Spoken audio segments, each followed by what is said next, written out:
Barbell Shrugged is brought to you by you. To learn more about how you can support the show, go to barbellshrugged.com and sign up for the newsletter. Where did Dick Lickerson go? That's what I want to know. Welcome to Barbell Shrugged. I'm Mike Bledsoe here with Chris Moore. We have CTP behind the camera. We have traveled to Sacramento, California. Hells yeah. Why, you might ask? Well, the mighty Mark Bell lives here. Yeah, why the fuck are you guys here? Yeah. Quick disclaimer.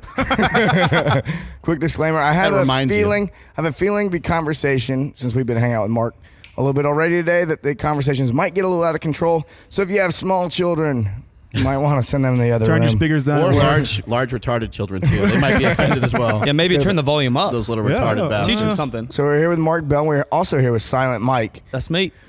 All I know is that Silent Mike is really good at making T-shirts. Oh, that's all I got right now. Did you time me? How many did I make? You whipped out like 17. 10 in like 5 minutes, man. That's pretty good. Bam. Yeah, and you may have noticed that Chris Moore and I are both sporting the Jacked and Tan tank tops. The Jacked and Tan lifestyle. How much you benched on that? How much you benched on Please that. ignore this giant penis that I have resting on my nose here. Called the microphone. Mark, can you give the folks at home that might not know who you are just a quick bio of your history here so they can understand why we might have come visit you? Or maybe they'll hear your bio and go, why the fuck are they talking to this guy? They'll probably be pretty interested in it. I don't know. Let's see. It all started when I was 2 years old. I don't even know. Just sit here and talk about myself? Well, where did your journey in strength go? I guess you've been powerlifting since boring. You've been powerlifting since fucking like middle school, right? Can I talk about my butthole? So I mean, what's going on? I've had some major butthole problems, and today I'm going to try to really bust it open, wide open, on camera today with some good mornings. Define major, man. Oh yeah, major. We're gonna train. All right, so Mark doesn't want to talk about himself, so I'll talk about him a little bit. Power lifter. You trained all over. Been at Westside Barbell at one point. Pro wrestler. Some pro wrestling, yep. Pro wrestling. Oiled up. You jumped off ropes, and did you ever do any flips off the ropes? A little bit, yes. Yeah, what was your finisher? What was your finisher called? The stink bomb. The stink bomb. Okay. No. You were also once an inline skater. Yeah, that's true. I didn't know that shit. All true. How did you get up on rollerblades? Some things just fall in line, and I was one of them. Oh, shit. Yeah. How'd you get the nickname, was it Mark Smelly? Yeah, Smelly. I just have, had two older brothers. The son of a bitch that gave me the nickname, he's passed. But I just hated to take showers. So that was pretty much it. I hated to take showers, and they're like, you smell, you're stinky. And then I would cry, and they thought crying was funny. So that's the nickname. It just stuck. The stench stuck to me. Stuck from then all the way to here when you asked the question. But I'm Mark Bell. I'm a power lifter, I guess retired power lifter, I would say now. I'm retired from competitive powerlifting, but I'm still lifting my face off in the gym, inside Super Training Gym, which we're inside of right now. It's Owner awesome of spot, Super dude. Training Gym. Super Training Gym started in 2006. And we have been kind of on the front lines of the strength world since that time period. My boy Jim McD started supertraining.tv, and supertraining.tv, a lot of people attached to that because we not only give out information, but it's also entertaining. At least I think it's entertaining. Yeah, the YouTube channel is boss, man. Yeah. It's fantastic. Infotainment, we call it. Talking a lot about buttholes there. Yeah, there's some butthole discussions for sure. Well, we talk a lot about fat guys. And we talk a lot about how gay shit gets in this gym because things do get very homosexual and up in here. The other disclaimer is Mark likes to use the word gay a lot. Don't take offense. Not disrespectful. Yeah. It's just the way it is. Hashtag no hetero. No hetero. You gotta get everybody out there, right? Exactly, man. Cover all the bases. But yeah, through Super Training Gym, a lot of things have spawned from Super Training Gym, such as Power Magazine. Just something to fill a niche in the powerlifting community. It's the only strength magazine in the freaking world. Also, the slingshot was an invention of mine that has also come from Super Training Gym. That motherfuckers try to be copying right now. So motherfuckers know who you are. I have some attorneys. That are fucking strong-headed like a motherfucker, and I got some deep pockets. And I'll do everything I can to make sure that you motherfuckers burn in hell. So now you know. You know who you Oh, And this you know guy's who you are. serious. This guy's serious. Really. Mark's Oh, coming I for put it. a lot of blood, sweat, and tears into these products. I mean, they mean a lot to me. It's almost like having another child. I have two. The slingshot's my third, I guess. Illegitimate child, I guess you'd say. That's something that came out of years and years and years and years and years of grinding against barbells. Grinding. Figure out a way, Grinding. grinding, man. Figure out a way to Tearing keep shit pecs. working. Because Tearing pecs. Did these other guys tear pecs off to come up with this invention? I don't think so. Maybe they I tore tore something, I don't fucking know. pecs. Yeah, but these things Both are of designed to keep you in the game. This has been a That's long right. journey of hustling in the gym and coming up with tools that allow you to keep doing what you love. Right. This is what shit you just invented off the shelf to fucking make a few bucks or something. Yeah, I've had people come up to me, and Mike has seen it firsthand. Jim McDonald's seen it firsthand. I've had people come up to me nearly in tears because they're able to do something that they still enjoy. You know, I'm sure you run into it all the time. You probably run into people that like, oh man, I used to Olympic lift. Once you're out of Olympic lifting, I'd imagine that you're probably done. It's probably too hard to get back into it. The logistics of it and the mobility that's necessary for it's probably too hard. But It's a tough road. yeah, and with the slingshot and with somebody who has trouble benching, maybe they have a rotator cuff injury, they could slap the slingshot on. They could still bench press. Maybe they're not as efficient as they once were, but they could still do some of the things that they enjoyed. I've had people just come up to me and give me great reviews on it, and it's been an awesome product to have, and it's the way I make my living. Man, I've had some My bread rotator and cuff butter. issues this past year, and I just got the slingshot today. I hope. I call it the rotary cuff. I'm glad That there rotary cuff be blown off. Yeah. I mean, I hope it's really beneficial for me. But I also have this. I'm like, oh man, am I gonna wish I would have bought this like 6 months ago? I'm gonna hate myself for not getting it sooner. That's what people say when they take steroids. They take them. Let's jump right into that shit, and man. they're like, why was I so uptight, man? I should just got on this shit You a know, long time ago. fucking years ago, dude, I was riding in a car with a bunch of, I don't know if I told that story. Dude, he's sweating. He's sweating. This I know, is great. man. Yeah, we're hot in here. Yeah, It's like hot this- as shit. It's People, kind of sexy. I am sexy. Maybe that's Holy just the glow with the Jacked and Tan shirt. Yeah, dude. It's oil, My actually. metabolism. I'm getting so jacked. I had a group of guys like we're having a fucking conversation one time in a bus going to power meet, and the shit came up like, yeah, I'm on this because my joints are this, that, together. Hey, what do you take? I go, oh, nothing. And everybody's fucking silence across the room. And then one question from the back: Why? Why would you try to even do this shit if you weren't on? Dude, what's the point? Well, I guess that's why I'm a little bit more beat up, I guess, than I'd like to, because I did give it a go for a very, very long time, man, to fucking stretch it out without the assistance. But yeah, it's a good point. If you go on, it's gonna make things better, I suppose. Shit. Well, if you're in a sport where it's not against the rules, it almost seems silly to me not to do it.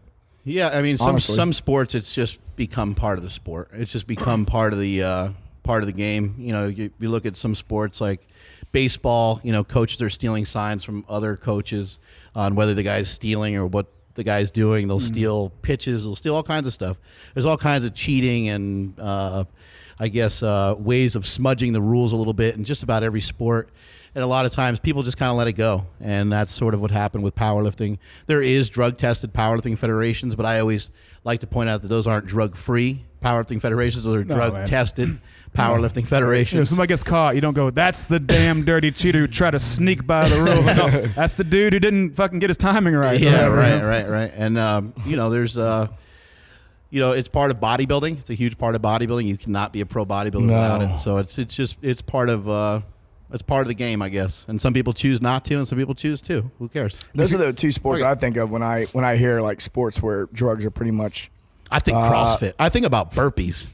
I'm like, no way can someone do a burpee. burpees There's without no way. steroids. A natural burpee? Show me someone to doing a fucking burpee naturally. I don't think it exists. Well, we were talking about, man. Or like, you know, overhead squat. What about you? Overhead squat? And that's got to be, you know, come on. He's got to be using a little DECA, a little bit something. do you think He's not saying anything, see? yeah, do you think you Fuck, could man, be guilty. He's guilty. do you think you could be a world-class CrossFitter without assistance of some kind? Do you think it's possible to go through that grind without something? I think it's always possible. I don't think you want to rule anything out. Like it is possible that Usain Bolt doesn't take anything, but I don't really know. You know, with a lot of the CrossFitters that I work with, it's my belief that they're clean. Mm-hmm. Probably not everybody else's belief because they work with me. What's a hot button topic lately? But they're really, you know, a lot of the guys I work with are really gifted. They're really efficient. A lot of the guys are fucking strong. I work with a guy, Blair Morrison. A lot of you guys are familiar with. Yeah. Blair squatted 440 pounds. He looks very thin. He's like 6'1", maybe 6'2". I don't know. Yeah, around buck 200. 80. Yeah, he's around 200, but he's just tall. They got very, very thin legs. I mean, his quads are probably like the size of my elbow joint or something like that. I mean, he doesn't have big quads, but he's very strong, you know, and also work with Ben Alderman and a few other guys. And as far as my knowledge, goes, I believe they're clean and they are able to go to a really high level. Ben was in third pretty much all weekend at NorCal Regionals, and then he blew one of the wads. Is that what that blew sounds? a wad. Yeah, he blew a wad. Can I get a hey now? Sorry, no. Ben struggled in one event, and that set him back. He still ended up finishing really well. He finished 7th overall. But yeah, it's possible. You know, it's possible for some of these guys to be clean. Are some guys not doing it the right way, or are they clean? Probably not. You know. Well, it's almost like if they're not trying to push some boundary, what do you? I mean, there's got to be some of it going on. I mean, just as far as healthy experimentation on some level. I mean, we're trying to find the boundaries with this new sport. I always say that some people need to, and some people don't. You know, there's guys out there that are stronger than me. That it's my belief that they don't take anything. Mm-hmm. You know, and so, you know, how is that possible? I don't know. But I do believe that it is possible. Some guys need it, some guys like it, some guys don't. Well, some folks like, I mean, the most extreme example I can think of is a guy like Mark Henry, who's just a fucking guy's just not like all the way human like you are. I mean, he's like the joint size, the sheer natural I do believe talent. genetics is a huge factor. Yeah, the guy's 400 pounds can jump over a bench, you know, effortlessly. I mean, there's some people out there who just because somebody is world class. I think there have been really high quality, like Shane Heyman. I don't think he was a. You never know for sure, but some guy like that, I would buy if he didn't quite. If he made it to the top on his own, I believe it. You know? Mark Henry's power comes from him not wasting any energy. I actually wrestled with Mark Henry back in the day, and I remember after a long wrestling practice, our wrestling practices were about 5 hours or so, and we started at around 8 o'clock in the morning. Pro wrestling. That sounds terrible. I've heard that I watched like a documentary on like guys that are prepping for pro wrestling. Yeah. It's fucking crazy.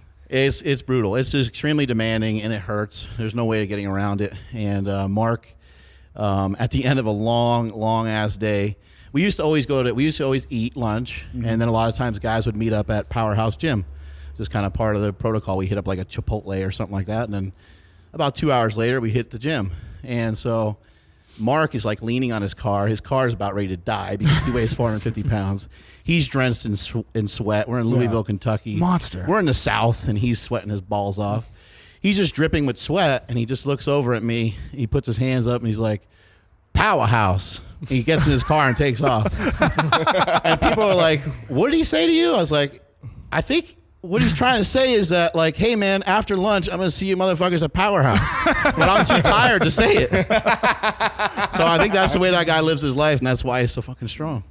Yeah, it's still pretty strong, even with that crazy. He conserves all that energy. Guy. Not wasting any calories. He was a 900-pound squatter and puller. Well, he's 400 pounds. I guess it helps a lot. Jeez. I don't know what the guy benched, but he's a monster. Yeah, I think he benched 5 something, yeah. And he made a pretty good run at doing Olympic lifting, which is one of those rare things that be a guy from American football background. Reminds me of myself. He's good at everything. Yeah. And black. Yeah. That's right. But that's true. That's true. He is.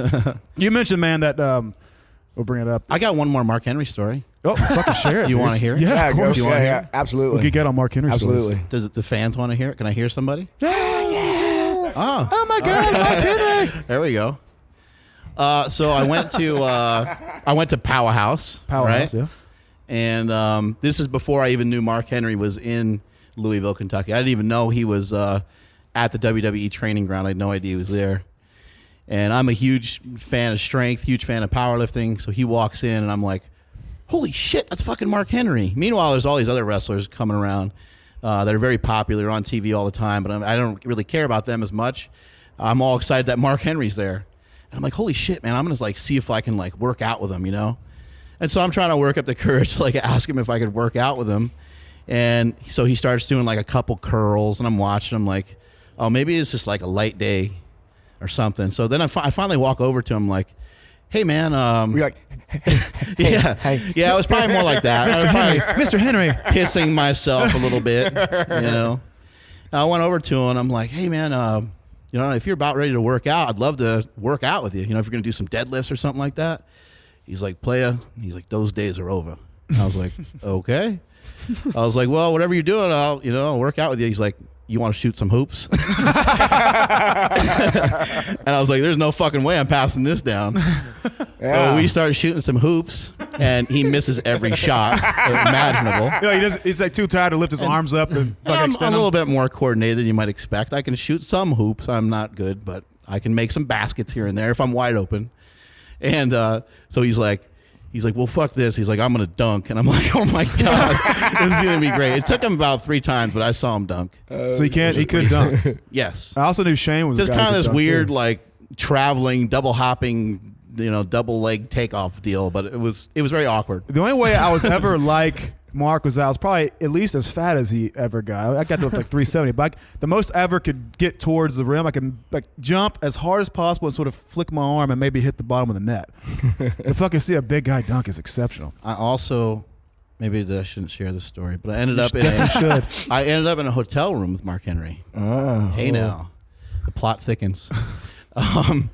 Do you I was taste playing of the Mark- sexual chocolate? Does that happen? Yeah, sexual chocolate. I was playing some Madden football with Mark Henry, and I used to whoop his ass every single time that we played, and he would get pissed. So finally, he gets pissed. He's like, you know what, man? He's like, I can't concentrate on this shit. I'm like, why, man? What's up?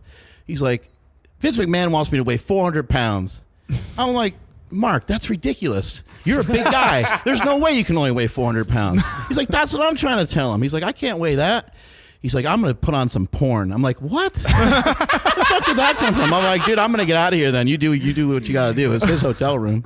Like, you do whatever you need to do. He's like, no, man. He's like, you got to see this. You got to see this one scene. I'm like, no, I'm not watching porn with you. Like, this is too weird. You're a 400-pound black man. I'm stuck in here. You're the world's strongest man. If you get provoked in some way, I got no escape here. What am I going to do? Yeah, I'm trying to think of an exit strategy. You look over to see if the chain is on the lock. Like, oh, shit. Yeah, I don't have the speed to get out of here if something goes south. He made me watch some of it. That's weird. So what'd you think? What was the scene? Was it a good scene? It was good. It was a gagging. It was a gagging scene. Hey, Oh shit, you mentioned we just lost half of our audience. yeah. You mentioned ratings helping are out the plummeting. CrossFitters, right? And it's the CrossFit scene is amazing because people are engaging, of all things, weightlifting, but also powerlifting, and there's this weird sort of crossover. And there are some things that can definitely help CrossFitters. But you mentioned people might give you shit for maybe your background. Right. So I guess a lot of that came out of there's a certain amount of notoriety that came out of the documentary, right? Bigger. Right. I always get the name backwards because Bigger, the old high stronger, school faster? strength Doesn't training. matter. I don't know either. Because I did the high school training program at high, like bigger, faster, stronger. But the opposite, bigger, stronger, faster. No, I think it's bigger, faster. Bigger, Bigger, faster. stronger, faster. Where everybody knows the documentary. Chris Bell, Mark's Bell brother, probably directed doesn't it. know the name, He though. probably doesn't fucking know it. But yeah, I mean that was an honest portrayal of your sort of your move through powerlifting and what your experiences have been. I guess people will probably give you a lot of shit for your honesty in that documentary, right? I get a little bit here and there, but what I always like to be able to point out is like, a lot of times I'll post a picture, a selfie or something like that, and someone will be like, steroids. Oh, every fucking time. Right? And I can always point to that and say, look, I said I said my piece. I said my piece in a film that was seen worldwide, and you can It's on still Netflix. Yeah, you can It's still a great watch it on film. Netflix. Go check that shit you out, can man. download it on iTunes. You can still watch it. Dude, I So- remember when that movie came out. It was coming out, and we were like, "Oh shit, can't wait!" Fucking posted, we went and got it. So you watched There it you at go. school? Yeah, a lot of people do that. Yeah, we Oh, really? talked to powerlifter Derek Kendall, Yeah. who's a teacher, Wow. and he shows it to his students. He's That a guy's a health teacher? teacher. Wow. Yeah. You will shut the fuck up in that guy's class, won't you? That guy's a mountain man. Yeah, That's a 350 pounds Yeah. of He just squatted 1,019 here raw, but unfortunately he took a little step at the top and so it was no lift. But it was a good call by the judges and stuff. But it was just amazing to see him handle that kind of weight. He successfully squatted 942, which was intense to see. Yeah, Smashed it. So I guess the thing that would frustrate the shit out of me is that people somehow say, "Oh yeah, we have abs." So that means anything you've got to say about training, Right. all these years of hard work, anything you've Right. got to say about diet somehow doesn't mean a fucking thing, and it somehow justifies them not having the abs. Like, Right. well, that guy, he don't know what the fuck he's talking about, man. He took steroids. Oh, it's a great excuse. It's a great excuse not to do anything good yourself. Yeah, people like to talk about the topic a lot, and the most frustrating thing of all that is that they'll say I don't like this guy because he's on steroids, but meanwhile they like another guy, and it's like, well, that other guy that you like is on him too. Yeah. You just never talked about it. Yeah. You just never heard him really openly say anything. It's a common thing, friend. Like I said earlier, some people feel that they need it. I got to a point where I feel I needed it, and so I took them. It's very simple. I think when you're working out, if you feel like something works well for you, you stick with it. You feel like something's not working well for you, you get rid of it. You feel like something fucking hurts, you stop doing it. You feel like something feels good, you start doing it, and you do it more. When the You know, truth is, a lot of it's very simple. You break it down to its simplest form. all these people are out there taking all these whack supplements because they yeah. hope for the same results. Yeah. What makes that okay? Well, it's not so good for you, is it, Mike? Steroid-like That shit is effects. not. People say, "Oh, steroids are bad for." Then they'll take anything that they hand out for free at the Arnold Classic. any powder that they have no clue what's in it, they'll take it. That's a really all good day example. long. That's And a they're really like, good point. Yeah. I mean, like when I was younger, I remember going to the shop. And I wanted the most extreme thing that Yeah. was legal. Yeah, what's gonna give me jack, bro? And then Ultimate Orange. It was whatever was I behind hear the amazing glass. things about that. Right. Whatever's behind the glass. It was behind the glass for a reason. I have no idea why, because I was 18 and they just handed it to me. But but yeah, it was like I remember one time I went to like a GNC and I wanted to get something. I'm trying to get bigger for football, and the guy's like, he's like, I'll be right back. He goes to the back. He goes to the back and gets something out of the back, like Anderstein or some shit like that. Oh yeah. And I was like, I don't know what this is. And he started telling me about it, raise your testosterone levels or whatever. And he's like, yeah, it's like $80. I'm like, I don't think I need like, I don't think I need that. Oh, dude, I But took, yeah, like it I was don't know how many- in the back. Was I don't the know best how part. many supplements I took that got banned like 2 months later. Right. It's like remember Mag 10? Oh yeah. That shit was effective. Yeah. And all those What trend, what was that? all those trend products. Mag 10 stimulant thing, or- Biotest. Are we Oh, yeah, allowed to say the I- companies? Say Yeah, what you go want. for it. Yeah, Biotest. T Nation. I think Yeah. it's a T Nation It was a- Biotest supplement. It's yeah. a hydrolyzed hydrosylate protein or some shit Some shit like Yeah, I that. was with a lot of other good things in it. I just Sounds remember. fancy. I remember being in the gym, being like, "Man, I've never had a." This was back when I was in the Navy. I'm like, I've never had a pump like this. Wake up one day, got a bloodshot eye. I'm like, I thought you said boner. We'll get one day had a what is boner. going on? Oh yeah, my boners were harder and everything else. To me, it was just some like Eastern European and then surplus I drug. went, that I was- went back to get more, and they were like, "Sorry, it's been banned." I was like, "Oh, that's why it worked." Yeah. Yeah. It was like it has something in it. So Yeah, they're banning things that are effective. Probably some gnarly horse stimulant or yeah, something. when I was in high school, I bought the Right. Androstin Dion, whatever. Well, Mark started banging homers left and right. Yeah, I got to take Yeah, that shit. but I felt good about it because it was. You bought it from a shelf. But I bought it from because I bought it from a shop. Well, that's what they say about all those companies Yeah. too. Is they'll throw something special in the first batch. Everybody gets I've heard results that. off it, and So then you they always take want- it out. So you should always just buy first batch. Yeah, and the then brand new Go to supplement. the next first batch. Don't wait around for evidence. Just, when something comes out cool, just take a bunch of it. And this is where it's You actually got to double the dose though. Double and the this is dose. where it might be actually safer just to go for the stuff that is banned. Like Right. if you're competing in a sport where it's illegal, obviously you should not do it. But if you really are pushing the limits, I consider it safer just to go for the thing that is banned, because when you're going after the other stuff, you don't know what you're getting. Right. It's not studied. People have been taking things like testosterone for decades, 50 Right. years, and It's just, it's like we know what happens when you take it. This other stuff that's over the counter is still kind of like, No one- no we one just knows, discovered dude. this like The 5 whole years topic ago. seems very strange to me. It seems like it should be simplified.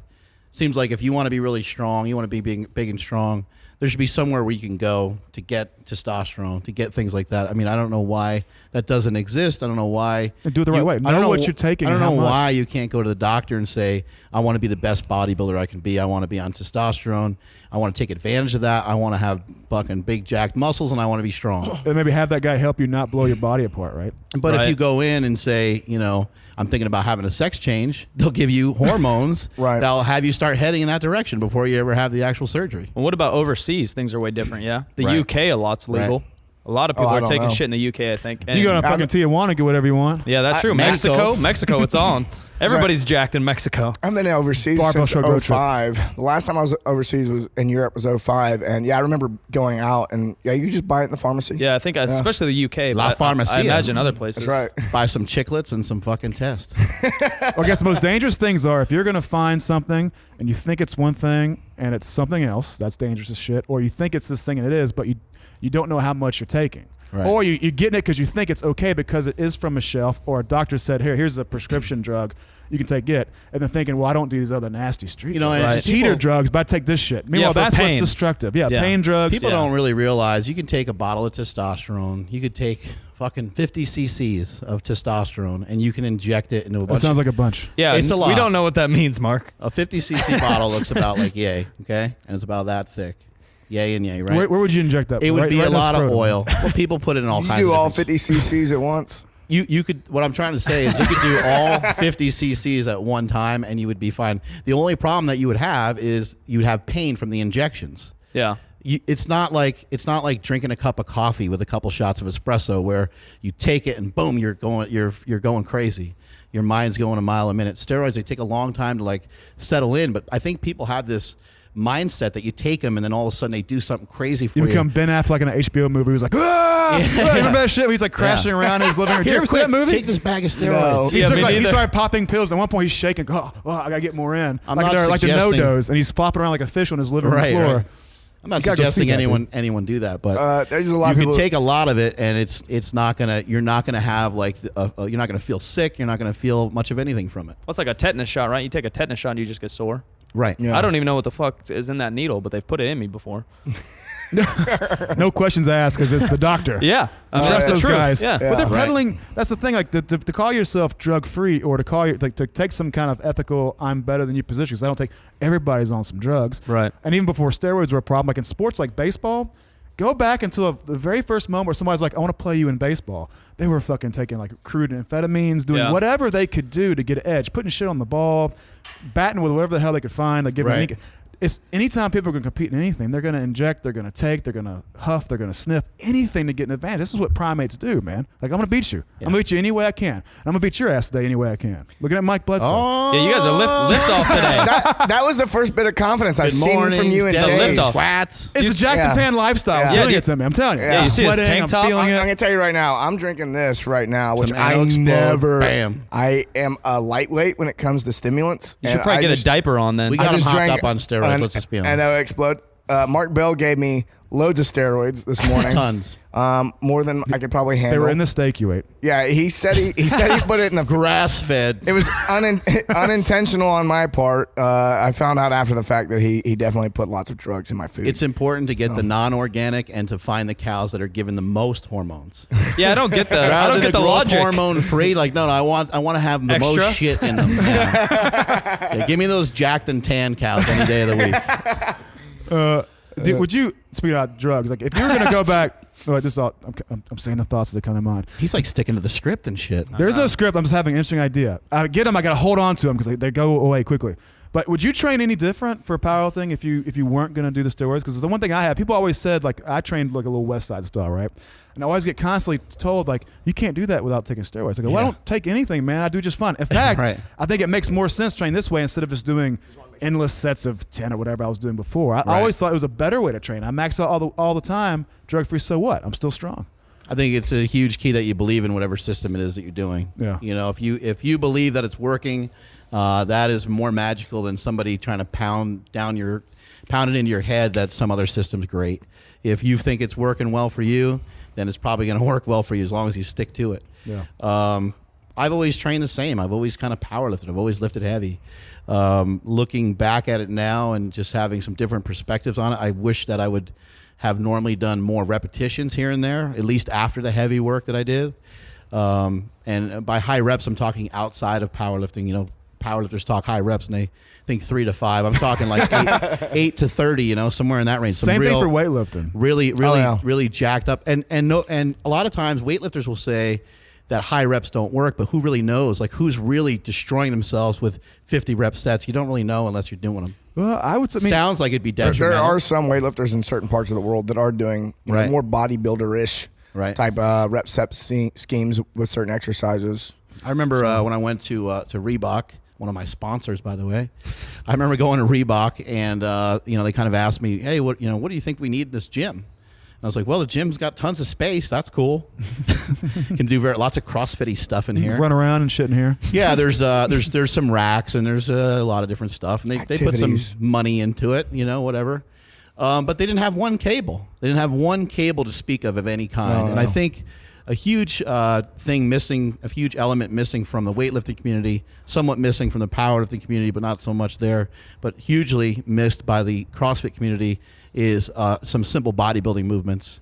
If you look at the CrossFitters that are good right now, it's not like there's some that have been CrossFitting for about 10 years now, because CrossFit's been around for a little while now, but a lot of these CrossFitters have only been doing it for 5 or 6 years, and they're reaching these elite levels. They're getting to the CrossFit Games and they're performing really well. And their background stems from other stuff. They have some sort of bodybuilding background, maybe some sort of lifting background. The guys like Jason put in their time lifting weights. Yeah, there's jacked. no doubt. They just bodybuilding. Jason and Rich Froning. Jason Khalipa for the audience. They both have pecs. It's obvious they spent some time benching. Sexy pecs. And maybe man. a pec deck here and there. Yeah, maybe some cable crossovers. They wouldn't admit to it, but everybody did a fucking pec deck. Dude, Everybody. Kelly Starrett was talking about how he loved the pec deck last time we Pec talked to decks, him. yeah. Hashtag pec deck. Dude, I used to do pec deck He's negatives, still doing man. that shit. His So pecs good. are huge. I could tell actually now that you mention it. Yeah, you can tell. And you would you go elbows, and then you switch it up, and you grab, and you pinch and squeeze. Yeah, you like gotta you're kinda rotate. crushing hold, somebody's hold, head. hold. down. But Yeah, a lot of times, a bigger muscle is going to be a stronger muscle. You got more, when you're doing something like and it might not always be beneficial for every lift, but when you're doing something like a bench press, you have the luxury of, if you have a big forearm, your forearm's going to rest on your bicep, your tricep's going to rest on your lat when you do a bench press. Anyone who's got a huge bench press is going to have enough muscle to benefit from that. People that don't have a huge bench press are probably not big enough. I see the bigger muscles. I mean, obviously, so you can get stronger without making the muscle bigger, but the muscle size helps with the durability. Right. And if a muscle's more durable, it's not going to get injured. You can train it longer without taking time off. Right. So yeah, I mean, a bigger muscle is definitely a stronger muscle, and there's different types of training. You can go for bigger muscles without as much strength, and vice versa. Something simple like, not like it's the greatest movement in the world, but if you do something like a preacher curl, if you can handle it's like a 70-pound dumbbell, your bicep is probably anchored in to everything else a little bit better than the next guy. So the odds of you tearing a bicep when you go to do a heavy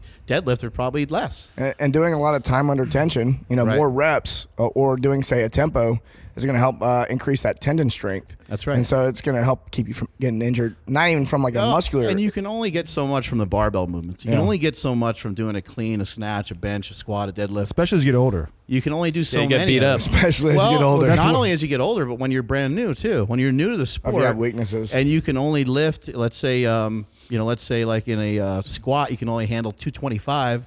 Your volume for the day is going to be very poor. It's going to be extremely low compared to that of somebody who's squatting 500 for sets of 3. Mm-hmm. So you got to find ways of making up that lack of volume. I had people one time tell me, I used to do a bunch of assistant stuff, and I need to go back to doing it because it's going to help me keep in the game. The older you get, the more you need to do a little You bit need to be less. more jacked and tan, is what you're saying. More jacked and tan, and also build up the things that are sort of rotten and falling off. Get the work in any way you can. I like that. Did you Rotten say and rotten? falling off, yeah. Rotten. I've got some rotten bits that need to be rebuilt.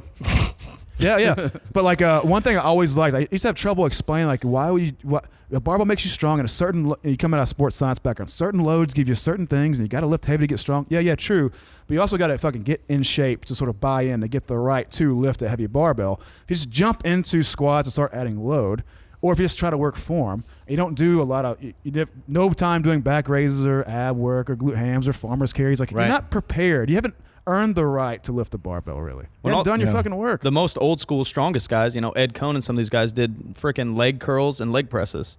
Leg extensions, When's the last time you saw that in a CrossFit gym or even a powerlifting gym? Mike, we talked about too. Like we spent a lot of years just doing. You did your fair share of knee extensions, didn't you? I sure did. Yeah, every leg day. And Yeah, it intensely, helps. like religiously for Leg probably a exten- decade. And that's why my quads are amazing. We were just talking to the Lillibridge Chicks dig family, 'em, biggest squatter family in the probably the world right now. As a family for sure. So tell the audience, like Eric Lillibridge. Eric Lillibridge, 275 lifter, squatted high 900s. Yeah. Deadlift best 900. Squats 959, I think. with a belt and knee wraps, which is Belt and knee wraps, which is raw, ladies and gentlemen. raw enough. And then Ernie Jr., 782 at 220. and it has the 198 all-time squat record and world total record. Yeah. And they do leg extensions. Pops, We're like squats 826. He's 42 years They old. all deadlift close to 800 pounds Yeah. or more. They're freaks. And they all said, we're like, so what do you do after your squats? Well, we're done for that day. And then tomorrow we come in and do some abs and leg extensions. Well, think about this. There's 7 days a week. And how many days do they devote to powerlifting? 2.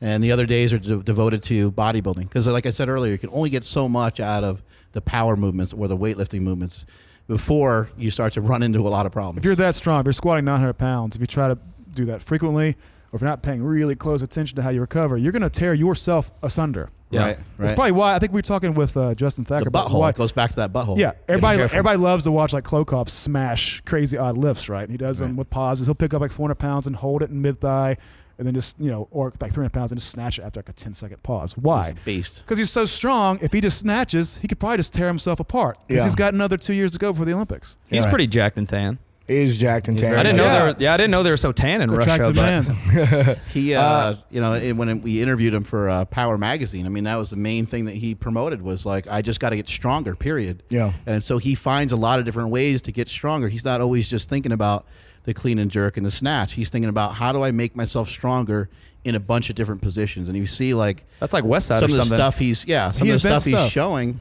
Some of the stuff he's showing people now, or some of the shit's crazy. Like you see the shit he did yesterday on Instagram? That GHD, whatever. Yeah, what the shit? Snatch grip back raise. So like he had the bar in a snatch position. So he had it out in front. Yeah. And as he did a back raise, the bar is swinging out and over like he's doing a snatch, which is insane. I want to try that now. I saw that video on You ever Instagram. see Mikhail Kokulev, 245 pounds of weight on the bar, I believe he had, something like that. And he just takes it, he's kind of in like a floor press position, and he sits all the way up with it and has it over his head when he sits up. Yeah, a sit up. So just Like a try spread to eagle sit up. try to do that with just a PVC pipe in your hand. Yeah, you'll Just fall. hold it. You won't be able. Or a bar. I mean, Or fuck. I heard stories of who's the Zadrunas Savickas, my favorite strongman of all time. he's This a guy is a vanilla gorilla.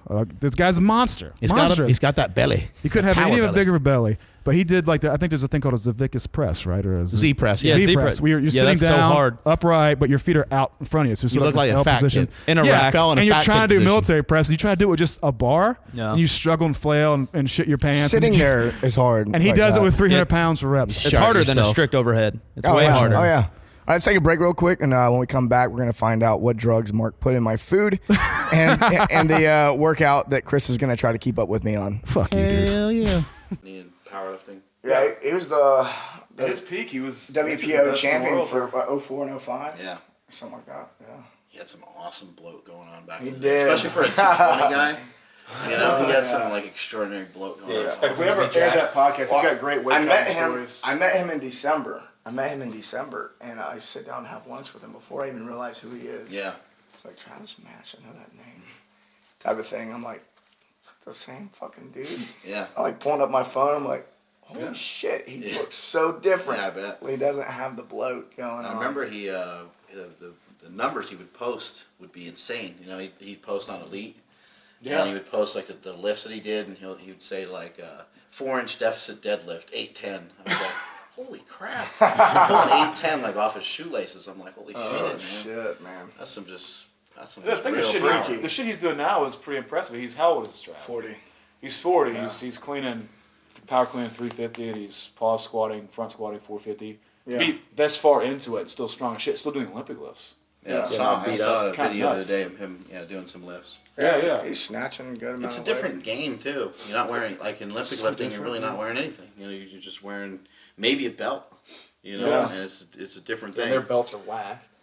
That's why I Like that doesn't do nothing. was. Yeah. Now, the belt is more like, almost like a reminder to have Yeah. something to push against. It's just a little thing Yeah, to it's push kinda- against. It's not creating a lot of support. And some of them almost wear like a bodybuilding style belt where it's a little thin in the Yeah, front. those right? little Alico ones. Thick I, like that. I'll show you the one. I got mine in the car. I'll probably wear it later because that's what I'm used to. Yeah.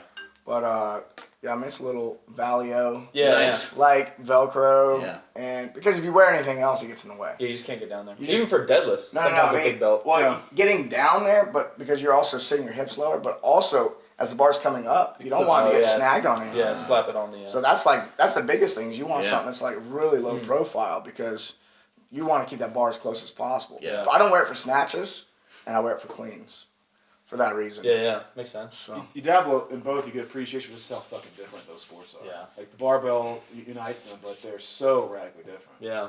I'm glad they're kind of close together now. But people like Dan Fusi with the powerlifting, powerlifting can mix and mingle ideas. Yeah. Everybody's better for it. It's not like it's a competition. They're just not the same thing. It's just different. It's one of all those- a balance of just trying not to blow out your asshole. Really is what it boils down to. Just try to keep that thing intact. Keep that thing snug. How are you doing with that? Not good.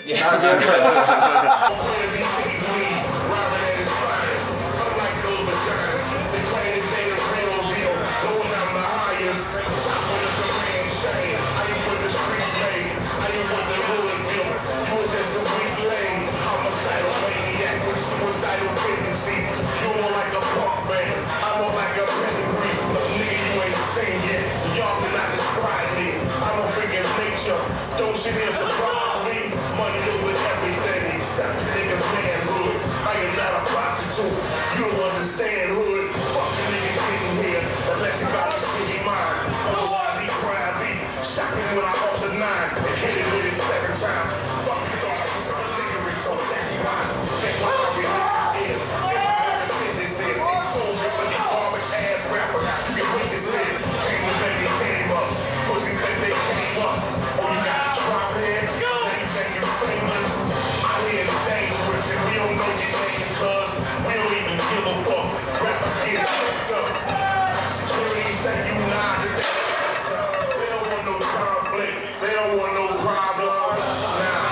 So now when people are introduced to, now everyone started kipping, so everyone's just kipping all the time. Now they don't even know how to not kip. Right. I saw people get no rep the first weekend at Southeast Regional on the handstand push-ups because they couldn't not kip. Yeah. Like, they were like fighting the motion. That was the difference this time, right? on- They couldn't. It was supposed to be strict, right? Strict handstand push-ups. Yeah. So that was the difference, and then it made the ladies Right. competition not very That entertaining. handstand walk seems all right. I mean, Yeah, it's kind of entertaining. kind of looks cool. It's sort of a trick of some sort. Something that people can't do. halfway decent to watch, you know. But and at least some people can sustain some distance on it, you know. I think Filippo went like fucking 300 feet or something. Or something like that, you know. I saw a to see. lady He's go pretty 315. He's really Get mobile barbell kick. Oh my god, things are getting wild here. Where's the water? Mobile, hostile. We're cooking up some burgers, grass-fed beef. Oh hell yeah! Cooking up some fucking steak. Because why choose one or the other? Why not just make both, right? It's my The kind of attitude right there. I like to eat ground beef just because it's easier to eat. You know, it's steak, you got to chew on it for I'm with 9,000 hours. I'm with you. I chop everything up a lot of times and cut it up real good just because I get tired of. You sound like me. I get tired of chomping on it all day. You know what I mean? Well, you eat as much as you have to eat. I mean, Yeah. Well, you I got to just start speeding up the digestive process.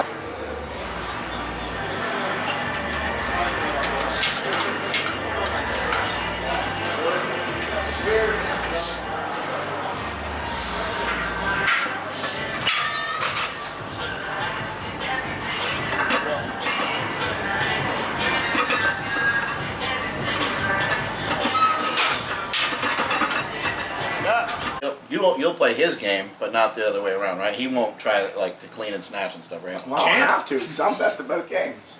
They're both my games. See this shit? There you go. Both my game. I don't see the There you problem. go. Well, there's no point competing like in a snatch. 'Cause that's the way I am with like my CrossFitters and stuff. I'll talk shit to them. They're like, "Why don't you do a WOD?" I'm like, I think I hear my mom calling me. I got to poop. Yeah. Well, I'll do some water. That's I've got like a 12-minute Fran time. Pretty good. Actually, Fran's really easy because I do my pull-ups so slow because I have to that I don't get, winded. I don't get winded. I'm fully recovered after the pull-ups. I do like 2 or 3. I'm like, all right, shake it off. Yeah, and I need to hopefully get some spare gear at the job. I'll throw on everything I can. I'll cheat as hard as I can. I'm bringing baby wipes. You're encouraged to do whatever you need to do. How can I cheat? Oh, we can strap like gangster give you wraps all steroids. over you. Well, the steroids aren't going to work today. They take time to kick in. You have any good? Not the ones I have. I want them. Give them to me. They were in that steak that you just ate. Oh, shit. It's like you already had the steroids.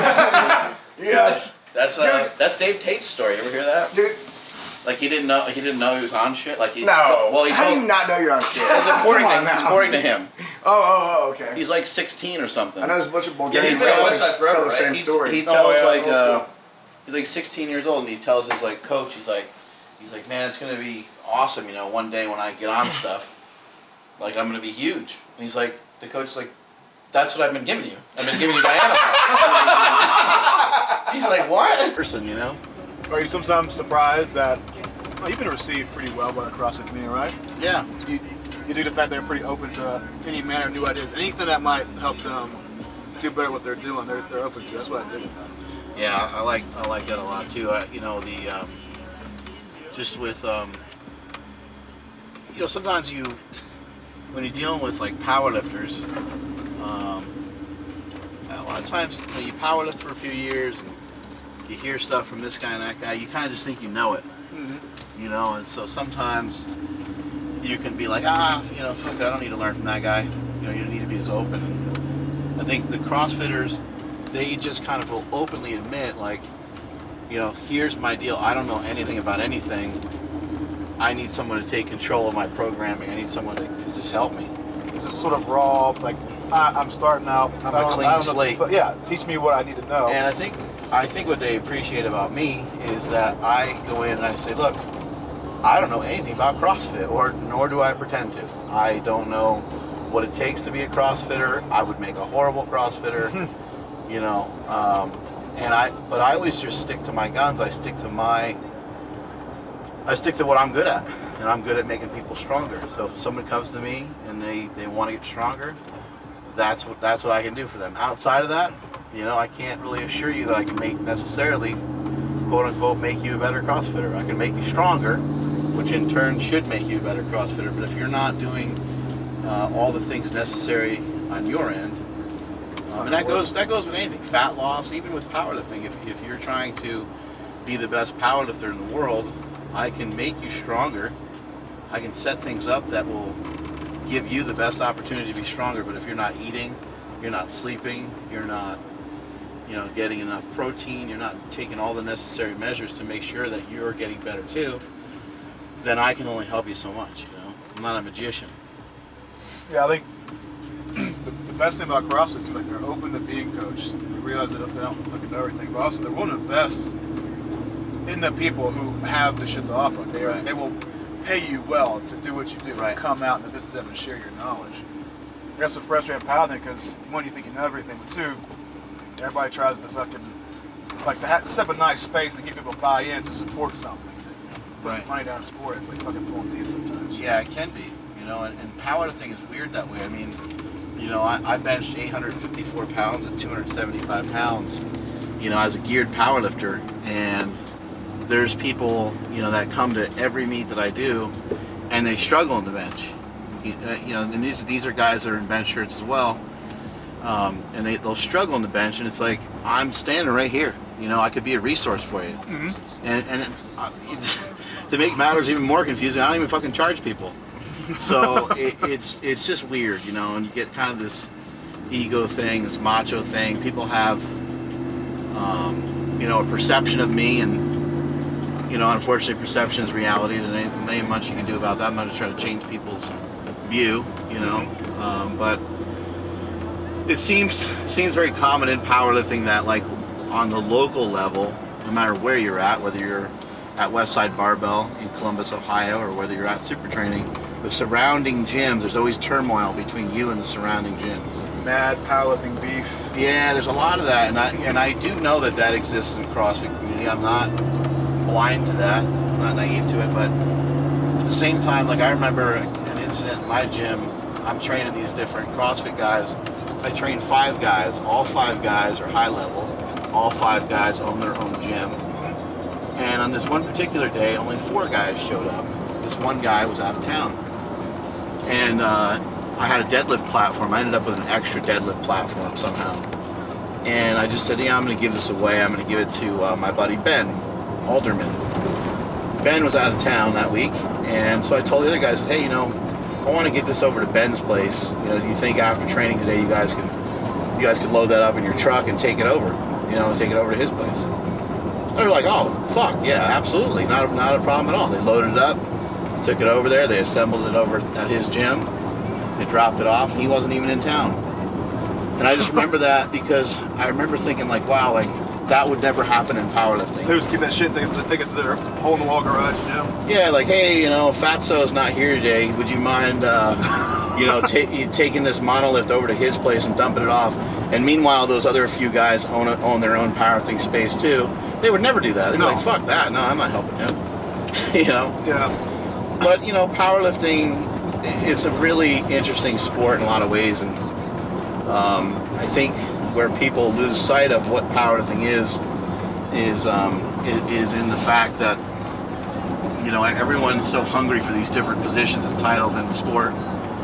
And that's not really the important stuff. The important stuff is that you get more people involved in powerlifting, and that you get more people hitting PRs, and you get more people just using powerlifting to be better in life, period. Not necessarily just to be a big ogre powerlifter, which is cool too. That's fine. I'm a fan of it. I like powerlifting a lot, and I always will. But at the same time, somebody hitting a 405 deadlift that's 64 years old, that weighs 180, shit like that's fucking awesome too. It doesn't always have to be about the guy deadlifting 900. These CrossFitters come into your gym, know next to nothing about the deadlift or the squat or the bench. Do you find it as being much more satisfying to help them find when you discovered powerlifting way back in the day, like that initial, whoa, this shit is cool, I can be strong. That moment when you discover they can be strong too. It feels good to be considered, it's not up for me to determine, but it feels good to be considered by others as an expert in the field, and have people who seek you out, to sound funny, but be significant to people and be relevant to people, and to not ever have that part die out, and that's why, I'll always lift heavy. I'll always want to be strong, because I do believe, you have to be able to back up what you're saying, and you got to be able to back up, what you're preaching to people, and you should be practicing what you preach, and it shouldn't just be stuff that you've never tried before. Yeah, we used to say we would sit and listen to, sports science researchers talk about strength training, but it's very evident that they're disconnected from the barbell for a lot of time. It had been maybe 20 years since they were in this position. I think even, performance has got nothing to do with it, unless you are still there trying and playing and experimenting and still engaged with somebody, helping them actually lift the bar better. I'm just talking about it. You lose the connection. You can't really help them. I went to a seminar. It was, I guess, more like I don't even know what you call it. More like a summit, I guess you'd say. And there was people giving these speeches and presentations and stuff, and they, had a lot of fancy diagrams and stuff like that up there. And they gave some great information. But I got up there and I was like, I'm just going to stick more to what I know. Like, I don't really know. Not that I don't know it, but I barely remember any of it. I barely remember some of the science behind a lot of it. I'm more of someone who's been under the bar learning. And so I got up and said, hey, let's do things a little different with this one. Let's just have you guys lift. I said, lift first, ask questions later. Let me watch you lift, and then I can determine how I think you should lift. Because I can't just tell you how to lift. I can't tell anybody how to lift until I see them lift. Each person is so individual. It's a giant mistake, I believe, to take somebody and to start to try to make drastic changes in them right off the bat. I mean, unless it's strictly just a discipline thing. That's different. Yeah, if someone's being lazy and they need better work ethic, then you need to be up their ass. Everybody usually tries to find that one perfect way. We talked with Diane about that. Like, some people say this is the only way you can do it in one big pull. And you'll see top-level guys who are doing it in 7 different ways, and you realize that the reason why that is, you start with some sort of basis. Like, here's a basic good way to pull, squat or whatever. That's going to have to change for you to get your potential. Right. Now, how could it not change? How could I not eventually look different than you? We got everything about our arms in small but very significant ways is fucking different. Right. You had one kind of injury, I didn't. You played this, I didn't. Right. You were more flexible when you were growing up. I played too much fucking Nintendo. How could that not influence the way we bench? How could it not influence the amount of volume we could do or whatever? Right. Yeah, it plays a huge role in it. And I think on that same point is that it's very lazy for a coach to hide behind and say, oh, everybody's different, to say it all the time. It is true, and it is something to always keep in mind, but there's definitely some real truths to particular lifts and particular styles. It's just they can really be simplified. I mean, you take like a deadlift, for example. There's only a few things to really remember in deadlift. I don't care what anyone says about these different the different form and technique and styles and programs and whatever. There's only a few things to remember when you're doing a deadlift. One is to try to keep your back flat. There's really 2 things. Try to keep your back flat is the key word, because your back isn't going to stay flat when you start going real heavy. It's going to round a little bit, and that's not a crime, and you won't be put in jail for it, or you won't go to hell for it. I don't think. And if you're training all right, your back's not going to explode. Right. And the second thing to know is just that you're trying to get your hips.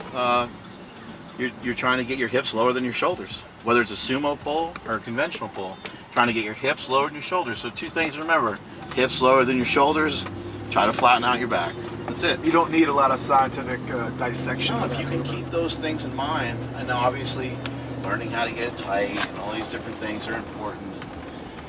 You can learn how to flex your lats. You can learn how to elongate your arms and all these different things, but just get the basics down first. Start moving. People need to hear that shit. Now, you said you weren't too much into the science and all, which I think it's awesome to embrace who you are, to get exposure to things, but never back off who you are. But I think the advantage in this situation, especially what CrossFit brings to the table, is that now you're within arm's reach of people who are from wildly different backgrounds. You can reach out and talk with Kelly, and because he is sharp as a fucking razor, you've got this practical background. When you guys hang out and talk, or I put a camera on you, new shit comes out of that discussion that's going to be better than what either one of you could put together. Right, and it was amazing. It was a real eye-opener talking to him, because he and I shared a lot of similar things. It's just like he was able to phrase it better than I was. We came to a lot of the same conclusions, and I've had a lot of coaches. I've been to a lot of great gyms. I've trained at Westside Barbell, and whenever I'd do a squat, I would freaking fold over and squat. Whenever I try to do a heavy squat, so I was like, all right, well maybe let me stick my head up in the air more. Let me really brace myself. Let me turn purple and let me turn red and different shades of gray and everything else, and let me try to just hold this position. And the more I tried to hold this arched position, the more unreasonable it became, and the more folded over I'd get. So I come up out of the bottom, and it looked like I was thrown up into a toilet. And Louis Simmons couldn't help me with it. I couldn't figure out how to help myself with it. And Stan Efferding came into the gym. Stan Efferding's the strongest bodybuilder that ever lived. He broke the all-time world record at 275 pounds. He squatted over 800 pounds, pulls over 800 pounds raw. He's just sickening how strong he is. And so he came to my gym, and he started squatting with his head down like this, But his chest was still pulled up. He was still arching his chest up with his eyes down. And I was watching him, and I'm like, man, maybe if I just try to find a position that I can maintain, maybe I can actually hold on to that position and lift like that. Yeah. And so I started messing with that a little bit more. And at that same time, I started talking with Kelly Starrett more. He started talking about neutral spine and braced neutral, and how a braced neutral position, basically with your spine neutral, that was the strongest position that you can have. That's the way that you can push through your extremities with the most amount of power. You'll put less force into it. It's been proven time and time again. You'll put less force into something if you're overextended, which is this way, or if you're in flexion, which is this way, which was happening to me. So I started to embrace this concept of braced neutral positioning and trying to keep my eyes down a little bit more. And my squat went from 942 to 1,080. That's all the proof you needed. That's all the proof I needed. You discovered something real, because one, it was discovered practically. This shit just feels like it works, and then Kelly can give you the science behind why it works. And now you realize, well, we found something fucking true here. Right. And then with Stan, when Stan came in and I was trying to work with him, I was like, hey man, let me just see what this next squat looks like if you bring your eyes up a little bit, put your head up a little bit. And it looked awful. He got forward on his knees and he kind of rounded over a little bit. And it was with a weight that was pretty light. And I was like, maybe that's what fucking happening to me, And then just again having those conversations with Kelly, it made me understand why Stan was doing what he was doing, and why when I started to switch, what I was doing was working. And there's an old principle that's called the principle of awareness. When you're aware of the why and the how, then it becomes more effective, and it can become more ingrained into what you're doing. And that's what happened in that situation. Yeah. Fuck yeah, man. Cool. We doing a thing, CDP? Let's do it. All right, this is part 3. All right, this is part 3 of the jerk series. We did video 1 on the overview of the jerks, basically talking about exactly how to do each movement, and then part 2 was all about the dip and drive portion, both how to do it and all the mistakes that are involved in that portion of the lift. Now this is part 3. We're going to talk about the catch and the recovery phase of both split jerks and push or squat jerks. All right, so again, if you don't know me, my name is Doug Larson with the Barbell Shrugged podcast. This is Alex Macklin. He's one of our Barbell Shrugged and Faction. This is Faction Strength Conditioning right here. One of our Faction weightlifting coaches as well. So again, we're going to talk about the catch and the recovery. All right, so we're going to start with the split. What I like to do when teaching someone how to do a split jerk is I like them to start right on a line. So if you can see on a vertical.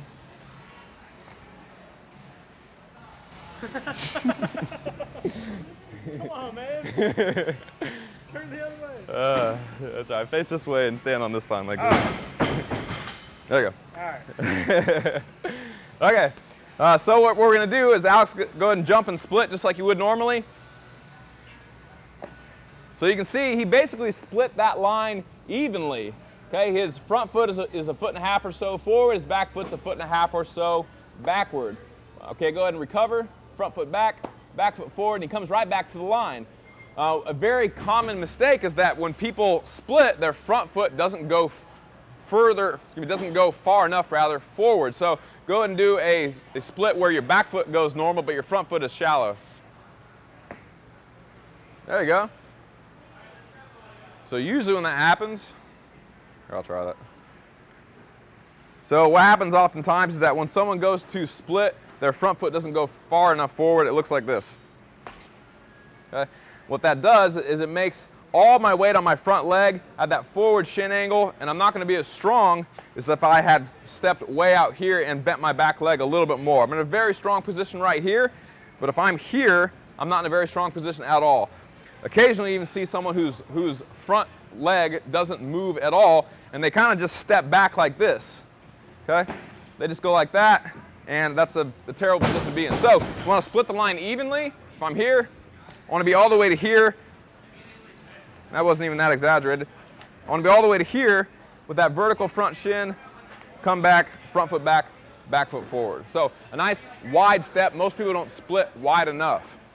The wider you split also, the lower you're going to get, which means you don't have to throw the weight as high, which means you can go with heavier weight, hit higher 1-rep maxes because you don't have to throw the weight as high, which means you can throw heavier weight over your head and catch it. All right, so the next thing is a lot of people don't, from the front, they don't widen their feet enough. They end up on a tightrope kind of. So you can see this line going right in between Alex's feet. First he's going to do it correctly. Okay. So you can see there's a little bit of space between this line and his front foot, and there's a little bit of space between the line behind him and his back foot. So now if he does it incorrectly, he basically lands right on the line. So now he's walking that tightrope, and side to side, his balance is compromised because he just does not have a very big base of support side to side. He's going to lose his balance. So again, go and do it correctly one more time.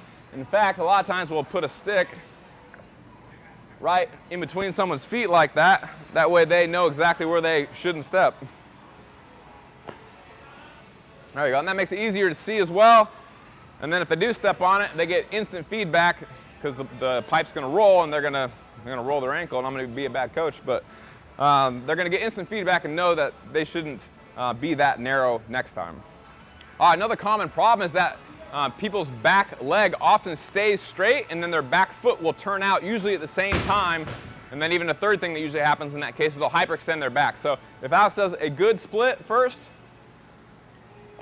again, you can see his back foot, he's on his toe, it's all straight ahead. His back leg, or back knee rather, is bent, and he has a nice vertical torso with, if it has hands overhead. You can see he's not hyperextended here.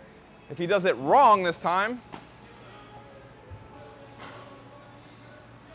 a lot of people will land, go and do it.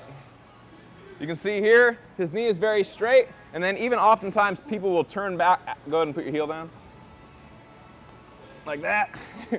They'll land like this with a straight leg, and then oftentimes too, they'll roll their pelvis forward and they'll hyperextend their low back. So to really exaggerate that, they'll land like this. Okay? Okay, so what you want to do is, again, if Alex ends up in that bad position, we'll walk you through how to fix it. So go ahead and land with your back foot flat, toed out with that straight knee, hyperextended with your back. There you go, put your back heel on the ground. There you go. All right, so again, he's gonna have to get up on his toe, bend that back knee, sink your hips down just a little bit. That might be a little extreme. And then usually when you bend that back knee, you pull yourself out of hyperextension. This is probably actually a little bit narrow for Alex as far as how wide he splits in the real world, but those are the changes that you're going to make to someone that's doing that exact thing. A lot of times when I'm going to go this way. A lot of times if I split and I end up like this and I'm hyperextended, this straight hip is the thing that's pulling all this forward, and that's what's hyperextending me. So if I can get on my toe, if I can bend that back leg a little bit, it makes it where this hip flexor isn't quite as tight, and I can pull my ribs down and roll my pelvis back, squeeze this glute, and then I can be very stable overhead, and I'm not in that funky hyperextended low back position, and I'm probably gonna be way less likely to hurt my back. All right, another thing is that, especially with new people, especially with lightweight, like when you're using a PVC and just a bar, is that people will do kind of a donkey kick type thing with their jerk as well, which Alex demonstrates beautifully. Go ahead and show that.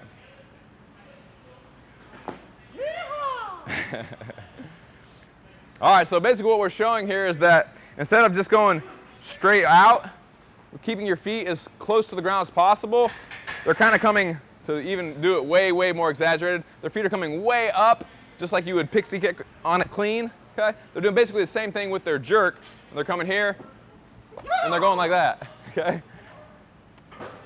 So you want to keep your feet as close to the ground as possible. Now you want to do one with the bar, and then you can watch his feet. So this is a good one. He's going to slide his feet almost out into position. There you go, beautiful. So his feet really never came more than maybe 2 or 3 inches off the ground. They just went from where they were right out into position, and he never really had to like jump and kick. All right, so if Alex splits, what we're gonna do right now is we're gonna talk about why we always go front foot back, back foot forward when we do the recovery portion of the lift. So if he splits, all right, so he freezes there.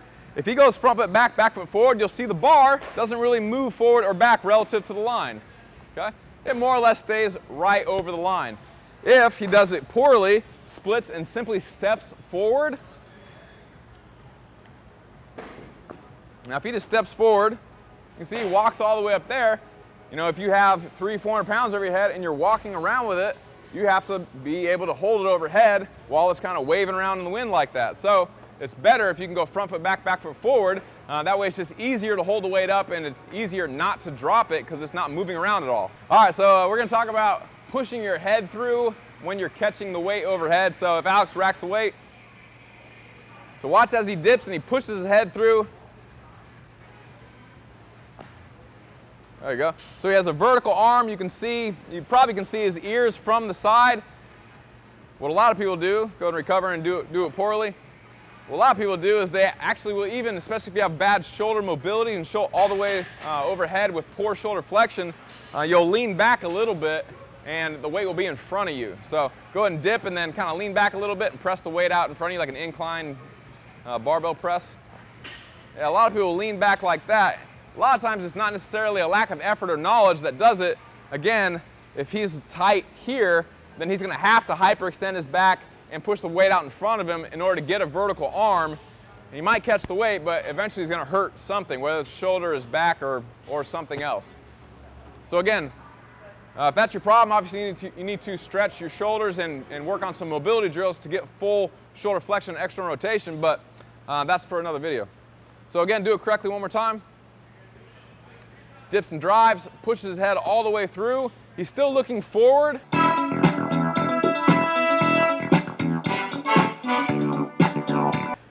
And he has that vertical arm, always a locked out elbow, and he locks his elbow out right as he catches. That way he's not pressing out the weight, which in the sport of weightlifting would be a bad lift. In CrossFit, it's kind of okay. All right, last little thing as far as head position, we talked about pushing the head through. This time we're gonna talk about on the dip. Basically the bar's going right under your chin to right overhead, which means your chin's in the way. And if you ever knocked your chin, then you already know that. I definitely have. Now, last time I did it in front of a whole group of people. So if you look at Alex from the side, he's gonna dip, and then as the bar passes in front of his face, he's gonna pull his chin back just a little bit, but he's not gonna slam his head back looking all the way at the ceiling, which some people when they're brand new to this tend to do.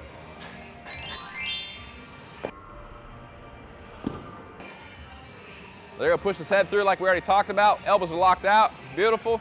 This time he's gonna do it incorrectly and he's gonna whip his head way back, way too exaggerated.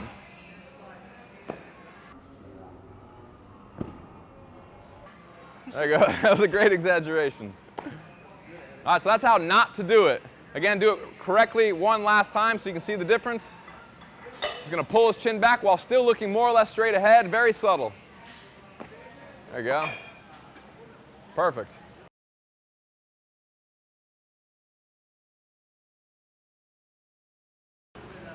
You know I'm gonna put that Willow song.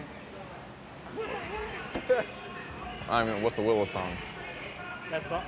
I whip my head back and forth. I whip my head back and forth. Oh, shoot. I thought Willow was a movie.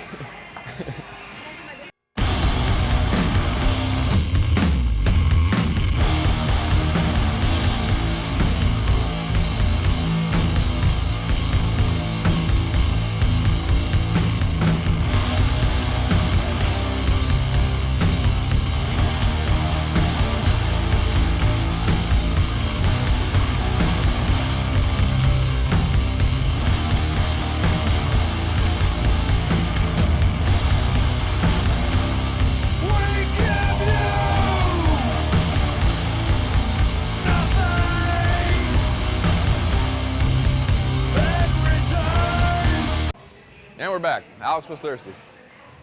He sweats a lot.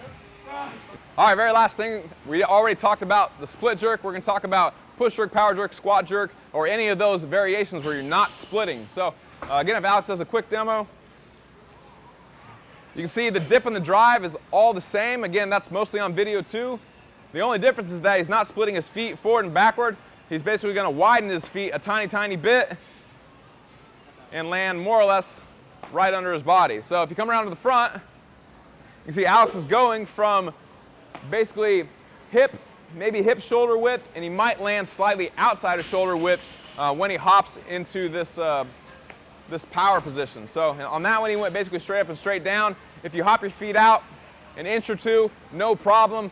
But what you want to make sure is that if you end up doing a full squat jerk, which, can you do squat jerk? Alex isn't really built to do squat jerks, but we're going to let him try anyway. Channel your inner Kendrick. That was incredible. All right, so again, split jerking is going to be more common than power, push, or squat jerking for the majority of the population, especially if you're not really built to be a really good weightlifter. People that tend to do these other variations tend to have long torsos, very short limbs, and they can squat with a very vertical torso like it's no big deal. So for the most of your athletes, or for yourself more than likely, you're not going to have that body type. Maybe you do, maybe you don't. But for the most part, if you have a short torso and long limbs, then you're going to want to split. If you have a very weightlifter, prototypical type body, is that a word? Is prototypical a word? Prototypically.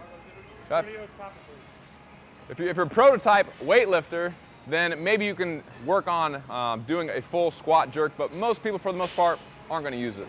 Okay? But the principles are all the same. Lock out your elbows, knees out, just like an overhead squat, just your hands are closer on the bar, so you're going to need more thoracic extension, very upright, you're going to need more shoulder flexion, you're going to need a whole lot of ankle mobility to get into that bottom position. All right, so that more or less wraps it up. If you want to see the first 2 videos of this series, again, we have an overview video, we have a dip and drive video, which is part 2, and then this is part 3 on the catch and recovery. If you want to check out those videos, you can go to barbellshrugged.com, click on the episodes tab at the top of the page, and then click on technique wads, and all of our videos, are in the library on the site. We'll see you another day. Go off. And we're back. Well, I figured he wasn't eating that. Yeah, being a 280-pound monster. Yeah. Not eating paleo over there. Broccoli all day, that's it. Broccoli farts are the best. All right, Mike. Mike, what are we doing for the workout today? We're doing a Mike Marathon? The Silent Mike Marathon. I'm eating pre-workout Skittles for all you paleo people. Yeah. We got Put him on cambered the spot. bar. Good mornings. So folks at home, that is a bar that TM, the weight's Circle on C. your back, but the weight kind of the bar bends down and you grab it low by your hips. It's got a giant N, for lack of a better word. Yeah, or you. Or yeah, depending on how you look at it, I guess. Big old band. Yeah, that's great. Look at our perspectives. They're different. Yeah. That was awesome.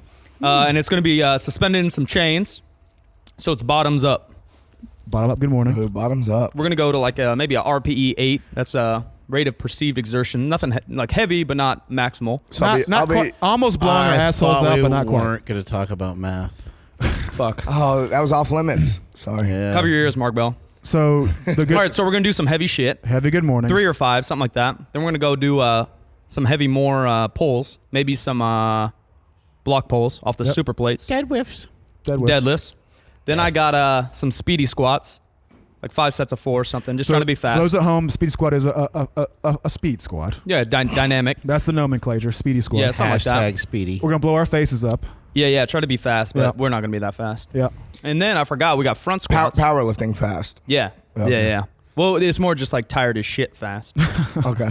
Because we can move a little bit, but we'll be tired. Yeah. Then We'll be front fat. squats I forgot about, which you guys will probably kick my ass in. I just No, got, dude, that's I suck more than that than anything. like I got a couple sets of like maybe 250 for a couple sets of 4 or something. Oh. Yeah, see, easy for you, Yeah. right? Yeah. I can't wait to get to that. Yeah, and then If and you then we survive. got If I can get there. then we're gonna go double overhand deadlifts from the floor, No hook grip. So no hook grip. Yeah, none of folks that bullshit. So folks in the audience can hear. Cheating if son you of a go bitch. no He's hook thinking grip, about it already. I'm going to hook those. if you grab, He just checked it off in his head before we if you even grab a finished. deadlift and you don't hook it and you don't use alternating grip, that's going to work the hell out of your hands. Yeah, you're gonna get jacked and tan in the forearms. Jack the hand of Right. Well, what do you see in a t-shirt? Calves and forearms. So that's what we Forearms. work. Yeah. That's what we Exactly. work. Then We got chain weighted planks. Those kill. Oh shit. Planks? Yeah, just max effort. Dude, the last time I did a plank Walk was into plank. Sunday morning when I was doing yoga. Is this going to be the same This thing? would be probably more It'll intense feel than just the that. same without the gay music. So weird. I'm an eclectic training man. Oh, yeah? I like it all. So I might be at a yoga Planking. studio on Sunday, and I might be at super training on Tuesday. You're not Renaissance afraid to plank man. it. Yeah, That's the barbell shrug life. and I'm planking it everywhere. Shrugged life. shrug life. No more. No more math. Mark's mad. I'll just take over. Is that all from we're doing here. for the workout? That's all we're Welcome doing. to That's Mark it, and Bell's Powercast, brought to you by BSN, bodybuilding.com. And And then we'll probably run like at least a quarter mile and then be done. Quarter mile. I'm just joking. We Yeah, don't run. please don't scare me. Shit. oh, we got to go get a 40. 40. 40s. Post-workout nutrition. Are we drinking 40s or are we running 40s? We're going to be Oh. drinking them. Oh, well, I'm down. Pouring them out for our homies. I can do that. What is the? We're living the Jack and Tan lifestyle. We're gonna lift the weights. What sort of for those at home who want to also follow this lifestyle? What nutrition side? How do we get Jack and Tan from a nutrition perspective? What's your go-to meal plan, Mark? I like to just try to simplify everything when it comes to lifting or when it comes No to diet. overthinking, right? Fuck that. You know, yeah, just try to make things simple. I mean, you know, at some point you're going to have to get yourself dedicated and motivated enough to have your nutrition intact. You're going to have to try to pre-plan your meals. When you don't plan ahead, you plan to fail, is kind of the saying there. And you're going to have to teach yourself to eat less at some point. You're going to have to get rid of a bunch of junk. You're going to have, if you're fat and you're not happy with your current physique, current build, you're probably going to have to eat less than what you're currently eating, or at least make some drastic changes in what you're currently eating. Eat some of the less of the garbage. Yeah, eat less of garbage, eat more of the good stuff. I mean, Fewer it's pretty simple. Skittles. In terms of go-to stuff, I like to just tell people just to cut carbs out, just because it helps simplify things. I call it the fat guy diet, because it seems like it's an easier plan for guys who are addicted to sugars and addicted to junk. It seems like an easier thing to follow. Once they break the habit after about 7 or 8 days, then it seems like they It's can a fucking stick to addiction, right? Yeah. Oh, it's it's a cycle. I mean, once you get the sugars in you, once you get any carb in you, when you're carb addicted like I am, once you get any carbs in you, it signals your brain to eat more carbs. So the easiest thing to do is just completely get rid of them, and to try to get rid of them for long periods of time. Why not see if you can go like 14 days without them? Trying to see if go a month without them. You're not going to die from it. I don't think. You know the thing that changed. Like, That's actually the one macronutrient the body does not have to have. Yeah, Right. I hear people say that, but you could probably go without. You could eat just protein. I'm sure you could eat just fat. You could eat just carbs even, and you could probably still be fine. I mean, you're going to probably run into some sort of health issue at some point. They've actually shown people die from a protein-only diet. That's what's awesome. rabbit starvation? The rabbit starvation. Yeah, That's awesome. because Yeah. rabbits only have protein on them. If you Right. eat People them, were you're That's done. eating fucking- that's only motherfucking rabbits, rabbits, and they though. died. I ain't no rabbit. Okay, look, rabbits are dumb, right? People are smart. Our bodies are going to turn shit into whatever we need. Oh, no. So if These you- were people eating rabbits. that's different. That's different. The rabbit diet. That's that serious, would be son. them eating protein and fat. Why would they die from that? There's not enough fat on a rabbit. That was the problem. If the rabbit had enough fat on it, the people would have survived. But I don't they died believe this. only eating rabbit. I don't believe this study, first of all. But Well, secondly, it wasn't a study, but okay. Somebody ate a bunch of rabbits. Now, and died. this happened way Rabbit back in the stew. day. We'll have to find it on the internet. I think it's if it's on the bullshit. internet, it's true, man. But basically, you can't I argue with that. feel like the body's too sophisticated, and whatever you're trying to do, whether you're trying to lose fat or gain weight, your body's going to actually start to counteract that. I mean, you think about even just down to like your taste buds. Like what does your mouth taste like right now? Besides dick, It tastes- Skittles. aside from cock, what does it taste like right now? Inno explode residue. Yeah, well, I mean, a lot of times it tastes like nothing. Even several minutes after you've eaten something, your body's always trying to get back to normal, right? Your body's always trying to get back to homeostasis, So Whoa, you're big gonna, word. If you're That gonna is a pretty big word, Mark. if you're He gonna said cut he wasn't gonna carbs, do or that. if you're trying to lose fat, I mean, it could be very difficult. It'd be a difficult road because your body's going to try to do some things to counteract that. But basically, a lot of people are super fucking soft when it comes to dieting. They're not training hard enough. They're not dieting hard enough. I hear people all the time saying they're having trouble losing weight. I just think it's fucking bullshit. I think you need to just put in a bigger effort. You know, they say like in business, double your efforts or quit. That's what people need to do with their diet.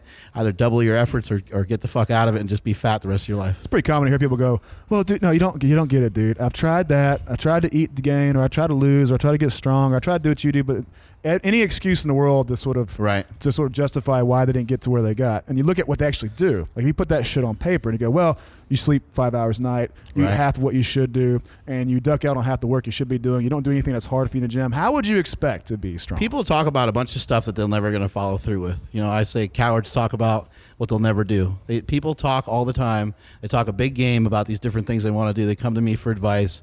I give them fucking advice, and they don't follow it. And I'm guilty of it too. I'm not, you know, 100% on everything all the time. It's ridiculous. I'm not perfect. It's too hard to achieve that. But if you can be 80%, if you can do 80% of your diet, you're going to be ahead of the game, and you're going to be able to achieve a lot of the results that you're looking for. And that goes the same with your lifting. So many people if are you can achieve consistent with their 80% lifting. of the program, you can follow through with 80% of that.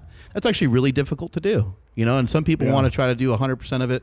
That's fine. I just don't think that's sustainable for a really long time. It's probably not something you can do for too long.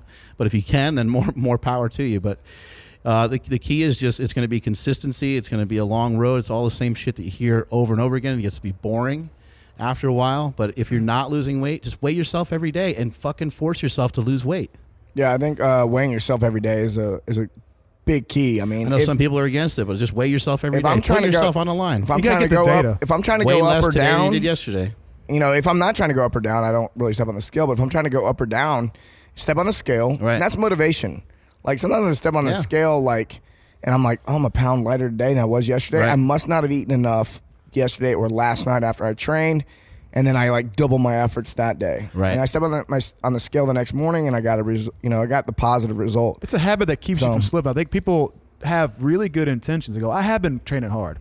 Like one day you didn't quite train the way you should, and the next day you kind of repeat, and then maybe another day you kind of back off a little bit. Before you know it, 3 months goes by, you've actually cut a lot of workout. And you're not even noticing because you kind of slowly have slipped because you're not doing anything to sort of check where you're at. You're not getting kind of you can also make yourself more accountable. You know, tell your buddy what your goal is. You know, tell your friend, dude, I want to lose 10 pounds, over the next 6 weeks. And then he sees you eating a fucking cookie, and he's like, "You fat fuck! What are you doing? You said you want to lose the cookie out of his mouth. Yeah, you said you wanted to lose 10 pounds, and you're not doing the things that are necessary to lose those 10 pounds." I think that goes both ways too. I know we're talking about fat fucks, but what else? Skinny guys, they don't eat enough or work hard enough in nutrition either. Yeah. Like everybody, not I'm everybody. A hard you're right. gainer. Yeah, a lot of people work hard in the gym because it's fun. It's fun to lift weights. Yeah. It's not fun to eat good, and it's not fun to eat a lot if you're. It's not fun to push that fifth plate of food across the table. But if you're one of those skinny dudes and you're lifting right, pretty good, sleeping pretty good, doing all the right things, you're not gaining weight, and you're blaming it on some supplement or blaming it on your program. Go eat something. Dude, I tell you what, I fall into the hard gainer category, and it was like a few years ago that I recognized the reason I was a hard gainer is because I didn't have a big appetite. Yeah, right. And that's the difference. And I wasn't eating as much as the guys that were gaining weight. Right. It didn't have anything to do with my metabolism. Right. It had everything. My metabolism was fast because of the training I did and the type of food I was eating, and I just had to let go of some things, let go of the abs too. Like for the guys that are hard I was gainers, just going to mention that. Part of that is the abs start going away and they freak out. I know that because I used to freak out if my abs started going away.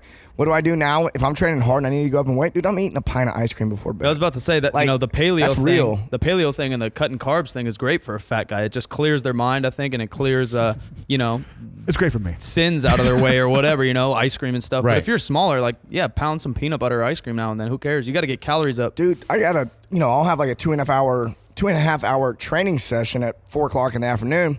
I get home, I eat a meal.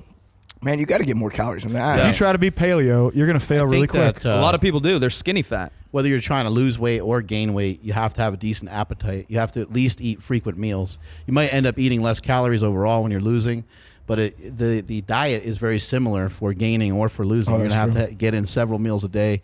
You have to figure out ways of cranking up your metabolism. Another thing, too, is there's always all this controversy over cardio. And people talk about, interval training and shit like that, and that's a new wave and that's the new thing and that's what's great and that's a buzzword or whatever. But I mean, look at all the bodybuilders that are fucking shredded. I mean, I know those guys are on fucking steroids and everything else, but you look at these guys are getting, they're obtaining super lean physiques without doing. They're not sprinting. And go to any gym. You're not seeing these guys fucking sprint anywhere. They're going to do slow-paced love to see cardio. it. Yeah, Ronnie funny thing. Coleman's Yeah. ass running around. A little. Basically, cardio can just help you burn some extra calories. So why not throw? If you're fat and you're not happy with your current build, throw in some fucking cardio. It's just simple. You know, I think the cardio is good to throw in. Only, if you've already got your lifting out of the way. Well, because the leanest I ever was, I was training. Use it as a tool. I was lifting 2 hours a day, 6 days a week. Yeah. And I was doing zero cardio. Right, but you're working your ass off. But I was working my ass And off. you weren't really a big fat guy though. No. I mean, we know the kind of fat. The kind of fat we're talking about is fat. Like, I've been there. I know how it what I'm is. saying is like it doesn't require cardio. He's talking about fat. There's a I'm couple of talking those in about the other fat, room. Fat. Oh yeah, then a little bit of LSD is good. Yeah. Yeah. Long, slow distance. What makes the treadmill more fun though? Oh, you talk about the other. You're gonna okay. need more Yeah, I was discipline. You're gonna confused. need We can do that to change later. some. You need to change some of your habits. You're gonna have to get rid of some of your bad habits. And if you're on the treadmill for 45 minutes instead of at a fucking buffet, it's probably a good thing. Go back to the drug thing. People say bodybuilders are only lean because they're taking all that shit. Well, are you getting up at 4 o'clock in the morning and going to your local gym and getting on the fucking elliptical for an hour and a half? Yeah, And measuring everything you put in your face. You're not Try doing that. everything else first. Come back to that. That's until you are prepared to walk the walk somebody's walking, experience it, and kind of see if it would even work to begin with. Don't talk shit about what somebody's up to. I mean, bodybuilding is highly disciplined. There's lots of shit you can learn from it. Same from same for powerlifting, same for weightlifting. We're here to fucking find what works and not make excuses for why we're not getting results, right? Something I like to preach to people too is, so there's a low carb lifestyle. You can just try to cut carbs out the best you can. People always say how many. I just say 0. Just try not to eat any. If Not you're even going a crouton. Not even a motherfucking crouton. Stay away from those. Just try to cut them out for a while, and then you can, of course, add some back in if you're happier with where you're at.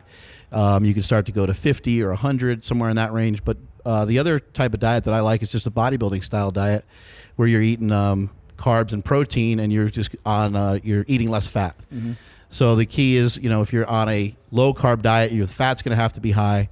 If you're on a bodybuilding style diet, your carbohydrates are going to have to be high, and your fat's going to have to be cut back quite a bit. Something you were saying earlier is you prefer the lower carb. It's just easier for because me, it's more convenient. It's more convenient for me. I don't have to be on top of my diet as much. I feel like with the bodybuilder style diet, it is really important to eat like 7 times a day. When I was doing that, it was really effective. But I was also waking up at like 6 in the morning and starting my It's eating. not fun. My eating then, yeah. Which whatever. It's cool for periods of time. Same with doing cardio and other things like that. Use these different things as weapons and as tools. Use the knowledge that you have and use it to your advantage. If you want to do low carbs for a little while because you think it's going to be more convenient, then do that. If you feel like a bodybuilding style diet is going to fit your needs a little bit more, you want to look into flexible dieting from Lane Norton, who basically it's somewhat of a modified Weight Watchers thing. He'll probably kill me for saying that, but that's the basis of it. I mean, you're just accounting for your calories. And you're allowed some flexibility. You're allowed to eat whatever you want as long as you're getting in a certain amount of macros every day. Anything that allows you to get some kind of metric of what's really going on, not just, I don't think I ate too much today, or I think I ate enough. Yeah, it goes back to consistency, right? I mean, Yeah. that was the goal. And so the only reason you track your Right. macros or count 7 meals is so you stay consistent every single day. If you're consistent every single day, Right. something good or something bad's going to It's happen. amazing. That's when magical shit happens. Yeah, right it's there. weird. And I know you'll get some people that will say, oh, the 7 meals a day doesn't matter. There's been science to prove otherwise. Fuck the science. Just go with what's actually working for people. Like bodybuilders have been using that method for a long time, and it clearly works really well for them.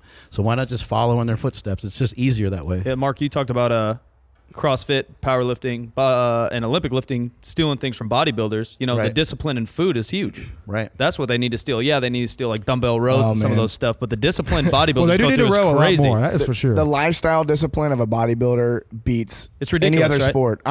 I mean, there's definitely guys in CrossFit and weightlifting that have the same level of discipline, but there are no bodybuilders that don't have that discipline. And the top guys have can't- every minute scheduled cannot out. have it. You're not a bodybuilder if you don't have the discipline, I guess. It Right. rules you out. Yeah, Exactly they're a different it. type of personality. If you've met some of the top guys, they're Fucking odd, but they're weirdos, man. Yeah, they're into it. I run they into a lot understand of it people all. with, I've got some buddies that are bodybuilders, man, and I grew up with some, and man, they're Yeah, different level. you can't get them to do a lot of the stuff Yeah. that you want to do. Like, let's go out and do something. They're like, I got to go home and sleep. Yeah. and eat my meal in my Tupperware, Right. and I'll be in bed. I'm like, Shave well, my asshole and get to bed. I'm gonna go have a good You gotta time. have it looking pretty. But you want that thing, so shiny you can see a reflection in it. Huh? It's the difference is that bodybuilding is a sport that is that doesn't end inside the gym. And the truth of the matter is everyone needs to treat themselves like a professional, whether you're doing CrossFit, strongman, powerlifting, bodybuilding. You need to treat yourself like a professional just the same way some of those guys are doing, just the same way some of the guys in the NBA. LeBron James is not cutting any corners. A lot of these top guys are not cutting any corners. They're doing anything and everything they can to recover. And your average person who's lifting and who wants to get better, people talk about wanting to go to the CrossFit Games. You want to go to the CrossFit Games, you're going to have to leave no stone unturned in your training. There's no way around it.